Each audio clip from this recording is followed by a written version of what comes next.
Kamusta na mga idol? Guys, Soto update naman tayo ngayon, pero bago tayo magpatuloy, patulong naman po ng isang like at subscribe and pahit po ng notification bell para ma-update ko kayo sa ating mga daily Kai Soto update. So as of now, ang ating pambato na si Kai Soto ay nagpapagaling pa sa kanyang tinamong sprain injury nitong huling laban nga lang po.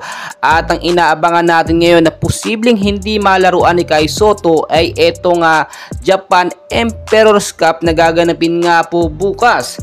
Pero ito isang magandang balita natin. Sa nalalapit nga po na January 30, araw po yan ng Sabado, All-Star Asia ay posibleng makapaglaro na etong ating pambato na si Kai Soto. Kasama po siya sa listahan at talagang pinapriority at binibigyan po ng highlights yung magagaling na player at matatangkad tulad ni Kai Soto dito sa All-Star Asia.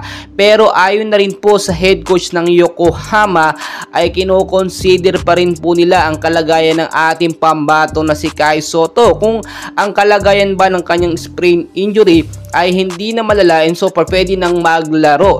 Kung makikita nyo po doon sa huling naging laban nga po kontra sa Toyama ay nakita naman natin na paglalaruin sana etong si Kai Soto dahil nilapatan nga po ng yelo yung kanyang pagkaka-injury. Ibig sabihin nilapatan ng yelo, hindi yun ganoon kalala, kasi sobrang lala niyan, talagang diretso na sa stretcher si Kai Soto at pagpapahingahin niya ng matagal.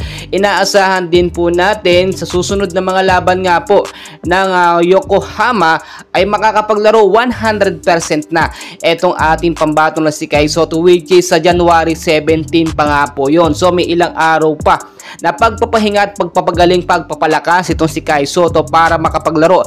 Ma-miss man ni Kai Soto itong Japan's Emperor Cup at All-Star Asia, okay lamang yun. Ang mahalaga ang kalusugan at injury ni Kai Soto ay gumaling. Ayaw po natin na masira ang karera or kagustuhan at pangarap ng ating pambata at pambato na si Kai Soto na makapaglaro sa NBA dahil sa kanyang injury. Ang mga big man na player na nag-a-average ang height 7-footer pataas ay prone po talaga sa injury, lalo na kapag ito ay tumatalon ng mataas. Manipis kasi ang mga binti ni Kai Soto. So yung mga bashers, huwag nyo ikumpara si Kai Soto kay Wembanyama. Si Wembanyama na-injury din naman yan, hindi lang pinapakita.